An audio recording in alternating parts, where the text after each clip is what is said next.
Hello everyone, welcome to class 2 of chapter 4, class 9th, chapter entitled Describing Motion Around Us। तो last lecture में हम लोगों ने discuss करा था कि मोशन क्या होता है, मैकेनिक्स क्या होता है, मैकेनिक्स में स्टैटिक्स क्या होता है, काइनेमेटिक्स क्या होता है और डायनामिक्स क्या होता है। और हम लोगों ने पढ़ा था कि 6 टाइप का मोशन होता है, rectilinear, translatory, circular, rotatory, oscillatory and vibratory. तो क्लास 1 जो था, जो पहली क्लास थी हम लोग की इंट्रोडक्टरी क्लास थी। आज हम पढ़ेंगे इस चैप्टर का first segment, first part, which is distance and displacement. And I can give you assurity, इस क्लास के बाद, इस वीडियो के बाद आपको कोई और वीडियो, कोई बुक, कोई एमसीक्यू, कोई कुछ करने की जरूरत नहीं पड़ेगी, क्योंकि हम सब कुछ इस वीडियो में कवर करने की कोशिश करेंगे। तो चलिए स्टार्ट करते हैं। सबसे पहले आज का टॉपिक रहेगा डिस्टेंस एंड डिस्प्लेसमेंट। तो इसको स्टार्ट करने से पहले कुछ बेसिक चीजों को हम देखेंगे, फिर हम डिस्टेंस डिस्प्लेसमेंट को डिटेल में जाकर समझने की कोशिश करेंगे। सपोज मान लीजिए एक लड़की है जिसका नाम सपोज करके चलते हैं सोना है, और ये सोना लड़की जो है वो क्या कर रही है, एक रेस पे भागना शुरू कर रही है, एक रेस ट्रैक पे भागना शुरू कर रही है।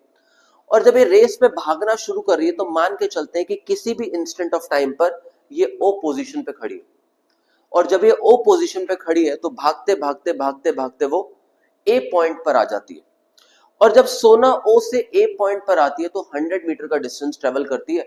और जब सोना वापस आती है इस रेस ट्रैक में, तो दोबारा ओ पॉइंट पे रेस को खत्म ना करके अब वो क्या करती है, -20 मतलब 20 मीटर और पीछे जाती है और भागने की कोशिश करती है।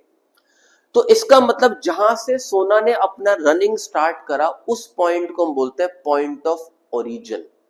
और इस पूरे फ्रेम के अंदर जितना भी सोना ने ट्रेवल करा उसको हम बोलेंगे फ्रेम ऑफ रेफरेंस। तो हम जितने भी डिस्टेंस या डिस्प्लेसमेंट को मेजर करते हैं हमेशा फ्रेम ऑफ रेफरेंस के रिस्पेक्ट में ही मेजर करते हैं। तो चलिए स्टार्ट करते हैं। दो बेसिक चीजें आपको सबसे पहले पता होनी चाहिए, एक होता है स्केलर और एक होता है वेक्टर। मान लीजिए ये स्टाइलस जो है, इस स्टाइलस का जो मास है वो 10 ग्राम है। तो ये जो 10 ग्राम है वो स्टाइलस का मैग्नीट्यूड है। मतलब कोई भी ऐसी फिजिकल क्वांटिटी जिसमें सिर्फ मैग्नीट्यूड अवेलेबल होता है, ऐसी क्वांटिटीज को हम लोग बोलते हैं स्केलर्स। तो इसका मतलब हम देखें, डिस्टेंस एक स्केलर क्वांटिटी है, स्पीड एक स्केलर क्वांटिटी है, मास स्केलर क्वांटिटी है, टाइम स्केलर क्वांटिटी है और टेम्परेचर स्केलर क्वांटिटी, क्योंकि इन सब क्वांटिटी में सिर्फ मैग्नीट्यूड अवेलेबल है। बट अगर हम दूसरी तरफ देखें, अगर मैं आपको बोलूं कि इस रूम में आपको शॉर्टेस्ट चलना है, तो आप बोलोगे कि आप जो शॉर्टेस्ट चलोगे वो डायगोनल्स के अक्रॉस चलोगे। मतलब इस टाइम पर आपके पास क्या है, एक डायरेक्शन अवेलेबल है। तो कोई भी ऐसी फिजिकल क्वांटिटी जिसमें मैग्नीट्यूड के साथ डायरेक्शन अवेलेबल होती है, ऐसी क्वांटिटी को हम लोग वेक्टर्स बोलते हैं। डिस्प्लेसमेंट, वेलोसिटी, एक्सेलरेशन, फोर्स और मोमेंटम, ये सब वेक्टर क्वांटिटीज। ठीक है, इसको अभी हम और डिटेल में डेप्थ में जाकर समझेंगे डिस्टेंस और डिस्प्लेसमेंट के केस के अंदर। मान लीजिए एक स्टूडेंट है जिसका नाम है रोहन। एग्जांपल से समझते हैं, एक रोहन स्टूडेंट है और रोहन क्या करता है, वो चलना शुरू करता है। और जब रोहन चलना शुरू करता है तो रोहन सबसे पहले ए से यहां पर आता है, फिर यहां जाता है और अल्टीमेटली रोहन जो है वो अपनी जर्नी को बी पॉइंट पे खत्म करता है। जब रोहन ने चलना शुरू करा तो सबसे पहले वो 50 मीटर चला, फिर रोहन 30 मीटर चला, फिर रोहन 40 मीटर चला। इसका मतलब रोहन कितना चला, तो हम बोलेंगे 50 + 30 = 80, 80 + 40 = 120।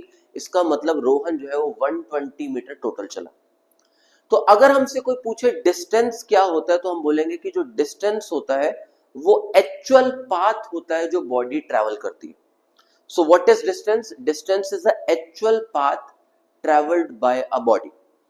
For example, अगर कोई स्टूडेंट जो है वो किसी दिल्ली के रीजन से अक्षर इंस्टीट्यूट में पढ़ने आ रहा है, तो जितना वो चलकर आएगा वो क्या होगा, उसका डिस्टेंस होगा। तो distance is what? It is the actual path travelled by a body. अब वही अगर हम दूसरा केस देखें, इसी के केस में, रोहन के केस में, अभी रोहन को बोला गया कि रोहन आपको क्या करना है, शॉर्टेस्ट चलना है। तो रोहन पहले कैसे चल रहा था, पहले वो ए से यहां जा रहा था, फिर इधर जा रहा था, फिर इधर जा रहा था।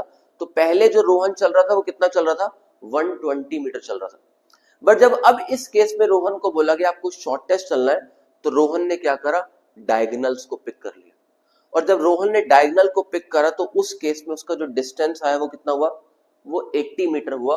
और वो जो शॉर्टेस्ट डिस्टेंस होगा अब वो क्या बन जाएगा, वो डिस्प्लेसमेंट बन जाएगा। सो अगर हमसे कोई पूछे कि what is the difference between distance and displacement, जब हम बात करेंगे डिस्टेंस की तो उस केस में हम चल रहे हैं, बट क्या हमारे पास कोई डिस्टेंस में डायरेक्शन थी? Answer is no. वाई? क्योंकि डिस्टेंस क्या होता है, it is the actual path travelled by a body. But जब हम डिस्प्लेसमेंट की बात करते हैं तो डिस्प्लेसमेंट के केस में क्या था, शॉर्टेस्ट पाथ। तो डिस्प्लेसमेंट के केस में जब हम शॉर्टेस्ट पाथ की बात कर रहे हैं, इस पर्टिकुलर केस में हमारे पास एक पर्टिकुलर डायरेक्शन है।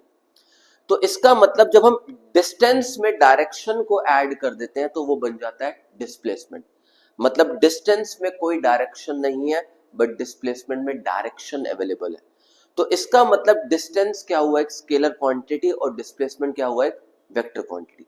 तो चलिए हम डिटेल में समझते हैं what is the difference between distance and what is the difference between displacement. तो सबसे पहले अगर हम बात करें डिस्टेंस की, तो डिस्टेंस क्या है, it is the actual path travelled bye an object. कितना बॉडी एक्चुअल पाथ को ट्रेवल करती है उसको डिस्टेंस बोलते हैं। और डिस्प्लेसमेंट क्या होता है, it is the shortest path travelled by a body.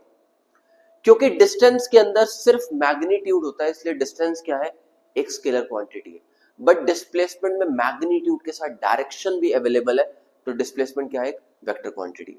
जो डिस्टेंस होता है वो पाथ पे डिपेंड करता है, और डिस्प्लेसमेंट जो होता है वो सिर्फ और सिर्फ इनिशियल और फाइनल पोजीशन के ऊपर डिपेंड करता है, राइट।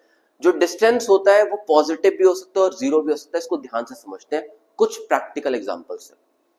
मान लीजिए आप रहते हैं नोएडा, और आप नोएडा से अक्षर इंस्टीट्यूट में पढ़ने के लिए आ रहे हैं, और मान के चलते हैं कि आप नोएडा से जब अक्षर इंस्टीट्यूट में आ रहे हैं तो अपने टोटल 19 किलोमीटर के डिस्टेंस को ट्रैवल करा, राइट। अब जब आप वापस अक्षर इंस्टीट्यूट से नोएडा जाएंगे तो आपका टोटल जो पाथ होगा वो कितना होगा, 38 किलोमीटर, राइट। तो इसका मतलब डिस्टेंस क्या है, वो एक्चुअल पाथ है और उसकी वैल्यू कभी भी नेगेटिव नहीं होती। इसी तरफ अगर हम डिस्प्लेसमेंट में देखें तो displacement is what, it is final position minus initial position.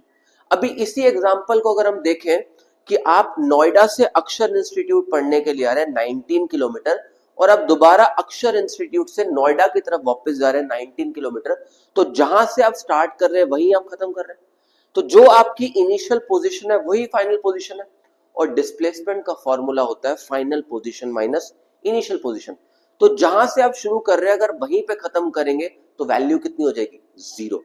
इसलिए डिस्प्लेसमेंट इस एग्जांपल में क्या हो जाएगी, जीरो। तो इसलिए डिस्टेंस हमेशा पॉजिटिव होगा या जीरो होगा। डिस्टेंस जीरो कब होगा, जब आप नहीं चल रहे। बट डिस्प्लेसमेंट जीरो कब होगा, जब आप जहां से शुरू कर रहे हैं वहीं पे खत्म कर रहे हैं। फॉर एग्जाम्पल अगर मैं आपको बोलूं एक बॉडी पूरे सर्कल में घूम रही है, अगर बॉडी सर्कल में घूम रही है तो उसका डिस्टेंस कितना होगा, उसकी सरकमफ्रेंस। बट उसका डिस्प्लेसमेंट कितना होगा वो घूम के वहीं आ जाए, आंसर इज जीरो, राइट। तो इसलिए हम बोलते हैं कि डिस्टेंस हमेशा पॉजिटिव होगा या जीरो होगा, बट डिस्प्लेसमेंट पॉजिटिव भी हो सकता है, जीरो भी हो सकता है और नेगेटिव भी हो सकता है।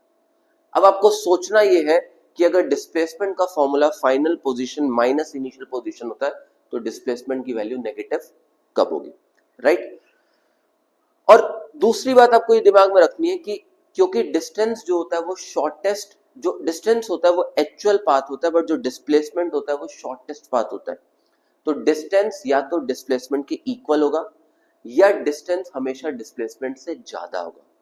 कभी भी डिस्प्लेसमेंट डिस्टेंस से ज्यादा नहीं हो सकता, इस बात को दिमाग में रखना। This is one of the most important part. Either distance can be equal to displacement or distance can be greater to displacement, but distance can never be less than displacement.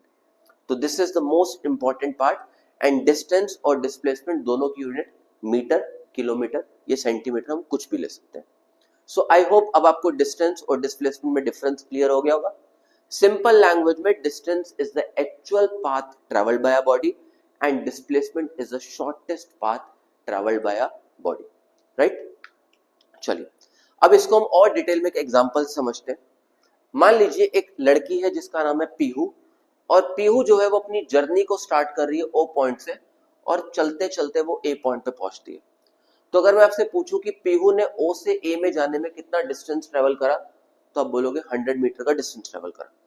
अब वही पीहू जो है वो वापस आती है ए से बी पॉइंट पर, और अब कितना डिस्टेंस ट्रेवल कर रही है पीहू? 60 मीटर। तो अगर हम बोले कि इस पूरी जर्नी में पीहू ने कितना डिस्टेंस ट्रेवल करा, तो आप बोलोगे 160 मीटर। क्यों? क्योंकि डिस्टेंस के केस में पहले पीहू गई और फिर पीहू वापस आई, तो distance is the actual path travel by a body which is 100 + 60 = 160। अब इसी क्वेश्चन में अगर पूछा जाए कि पीहू का शॉर्टेस्ट डिस्टेंस क्या था या डिस्प्लेसमेंट क्या था, तो हम बोलेंगे उस केस में displacement is shortest path which is 40 metre, right? या इसको हम ऐसे भी बोल सकते हैं, final position minus initial position 100 - 60 = 40। तो इस एग्जांपल से हम लोग क्लियरली समझ सकते हैं कि डिस्टेंस और डिस्प्लेसमेंट में क्या डिफरेंस होता है। एक एग्जांपल और लेते हैं। मान लीजिए एक एथलीट है जो बैक एंड फोर्थ ट्रेवल कर रहा है। बैक एंड फोर्थ का मतलब आगे जा रहा है और पीछे आ रहा है। तो इस केस में अगर हमसे पूछा जाए कि डिस्प्लेसमेंट कितना होगा, तो हम बोलेंगे क्या होगा? डिस्प्लेसमेंट 0। वाई 0? क्योंकि displacement is final position minus initial position, जहां से शुरू कर रहा है वहीं पे खत्म कर रहा है, तो डिस्प्लेसमेंट क्या हो जाएगा? 0 हो जाएगा। अब कुछ प्रैक्टिकल एग्जांपल से समझते हैं, कुछ प्रैक्टिकल क्वेश्चन से और इन डेप्थ में जाकर इस टॉपिक को समझते हैं, ताकि हम competency based MCQs, NCERT question सबको इन क्वेश्चंस के थ्रू कवर कर सके और इस टॉपिक को और डिटेल में जाकर दिमाग में सेट कर सके। तो चलिए स्टार्ट करते हैं। पहला क्वेश्चन वो बोल रहा है, fuel used up in a vehicle depends on which of the following, justify your answer, total distance और डिस्प्लेसमेंट। मान लीजिए आपके फादर या आपकी मदर एक वर्किंग प्रोफेशनल है और उनका जो जॉब है वो नोएडा में है और वो रहते गीता कॉलोनी में, जो ईस्ट दिल्ली में एक जगह है। और गीता कॉलोनी से मान लीजिए उनको नोएडा के किसी सेक्टर जाने में, लाइक सेक्टर 50 में जाने में, उनको टोटल जो है डेली का एक साइड का 30 किलोमीटर का डिस्टेंस ट्रेवल करना पड़ता है। अब आपकी मदर जो कॉर्पोरेट में वर्क करती हैं, वो गीता कॉलोनी से निकलती हैं सुबह नोएडा के लिए 30 किलोमीटर डिस्टेंस ट्रेवल करके, और वापस नोएडा से घर की तरफ आ जाती हैं। तो अगर आपसे क्वेश्चन पूछा जाए कि आपकी मदर ने कितना ट्रेवल करा, तो आप बोलोगे 60 किलोमीटर। तो इसका मतलब जो आपकी गाड़ी का फ्यूल कंज्यूम होगा वो किसके बिहाफ पर होगा? वो डिस्टेंस के बिहाफ पर होगा। मतलब गाड़ी की जो एवरेज होगी वो डिपेंड करेगी कि आपकी मदर ने कितना ट्रेवल करा। बट अगर इसी के केस में अगर हम डिस्प्लेसमेंट को उठा के देखें, तो डिस्प्लेसमेंट की वैल्यू कितनी होगी? 0। क्योंकि अगर आपकी मदर गीता कॉलोनी से शुरू करके नोएडा जा रही है और नोएडा से दोबारा गीता कॉलोनी की तरफ वापस आ रही है, तो कितना डिस्प्लेसमेंट होगा? 0। तो डिस्प्लेसमेंट के अकॉर्डिंग फ्यूल का कंजम्पशन कितना होना चाहिए? 0। तो याद रखिएगा, जब हम फ्यूल कंजम्पशन की बात करते हैं तो वो टोटल डिस्टेंस पे डिपेंड करता है, वो डिस्प्लेसमेंट पे डिपेंड नहीं करता, right? Second example, an object is said to be in motion when it changes shape, changes mass, changes position with time relative to a reference point और changes in color। तो आपको इन सब के answer comment box में लिखने हैं fast. तो इसका correct answer is C part. Next question, to describe position of an object we need, किसी बॉडी की पोजीशन को डिफाइन करने के लिए हमें क्या चाहिए होता है? सिर्फ डिस्टेंस, सिर्फ डायरेक्शन, या distance and direction from reference point, या स्पीड एंड डायरेक्शन? क्या होगा आपके according answer? Right on the comment box. Right answer is C part. The fixed position point used to describe position is called axis, origin or reference point, coordinate, displacement. What is the right answer? Write down in comment box. Right answer is B part. Next question, position to the right of origin are generally taken as negative, positive, zero or unidentified. Like suppose अगर मैं यहां पर खड़ा हूं तो ये जहां भी मैं राइट में जाऊंगा वो पॉजिटिव होगा, जब भी मैं लेफ्ट जाऊंगा तो नेगेटिव होगा। तो जो मेरा रेफरेंस पॉइंट होगा उसके अकॉर्डिंग होगा। तो यह बोल रहा है पोजीशन जो राइट में होगी वो क्या होगी? पॉजिटिव, और जो लेफ्ट में होगी वो नेगेटिव होगी। The total path travelled bye an object is called, जो टोटल पाथ होगा वो क्या होगा? डिस्प्लेसमेंट क्या होता है? शॉर्टेस्ट पाथ, और डिस्टेंस क्या होता है? Actual path. So right answer is C part. Displacement is what? Is it total path length? Is it shortest distance between initial and final position? It is always greater than distance, और is a scalar quantity? So what is the correct answer? Correct answer is B part, क्योंकि total path length is distance. Distance हमेशा displacement से बड़ा होगा या equal होगा, कभी भी लेस देन नहीं होगा, और डिस्प्लेसमेंट एक वेक्टर क्वांटिटी है। Next, SI unit of displacement is what? It's metre. Next, distance traveled is always less than displacement, equal to displacement, greater than or equal to displacement, or negative. So distance is always what? Greater than or equal to displacement. So C part is the right answer. Next, displacement can be zero. Displacement की value कब zero होगी? जब body जहां से शुरू करेगी अगर वहीं खत्म कर देगी तो डिस्प्लेसमेंट जीरो हो जाएगा। Object always move uniformly. Object returns from starting point. Object move fast. Object stops suddenly. So right answer is B part. So which is vector quantity? Answer is displacement is a vector quantity because distance, speed and time are scalar quantity. Right? चलिए अब आपके लिए एक homework question है, आपको इस question को ध्यान से पढ़ना है और कुछ सेकंड्स के अंदर सोचकर इसके आंसर को कमेंट बॉक्स के अंदर टाइप करके मेंशन करना है। क्वेश्चन बोल रहा है कि एक एथलीट है जो कंप्लीट कर रहा है एक राउंड को सर्कल के 40 सेकंड के अंदर, मतलब 40 सेकंड का टाइम लेकर वो एक सर्कल में घूम रहा है।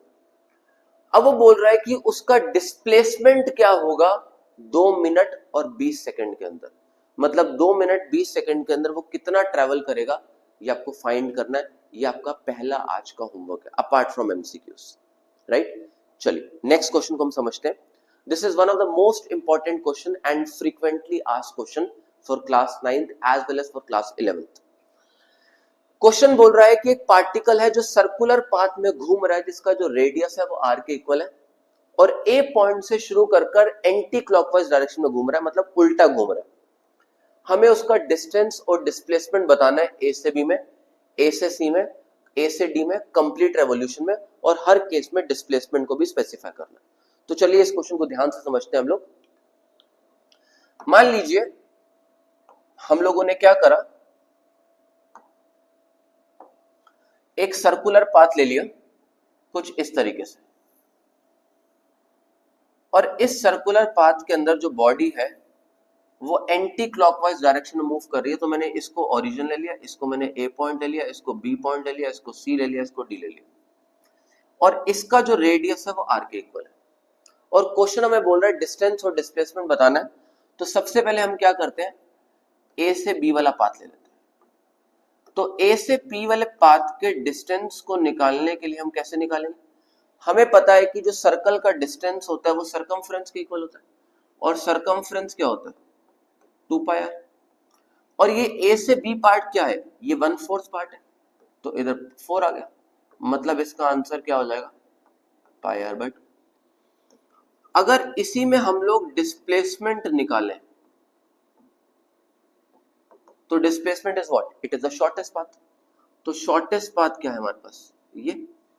अब ए बी की वैल्यू को फाइंड करने के लिए हम लोग यूज करेंगे पाइथागोरस थ्योरम, और पाइथागोरस थ्योरम बोलता है OA का स्क्वायर प्लस OB का स्क्वायर, मतलब AB किसके इक्वल आ जाएगा, √r² प्लस r²।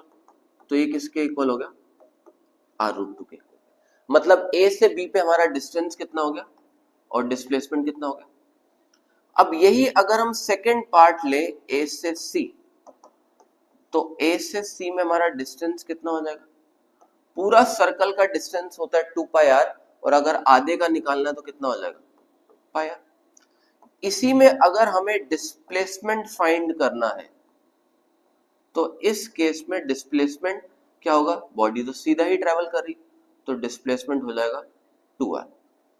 अगर यही हम लोग थर्ड पार्ट की बात करें विच इज A से C, तो A से C में हमारा डिस्टेंस कितना हो जाएगा, क्या हम इसको πr प्लस πr/2 लिख सकते हैं, तो ये कितना हो जाएगा 3πr/2 हो जाएगा।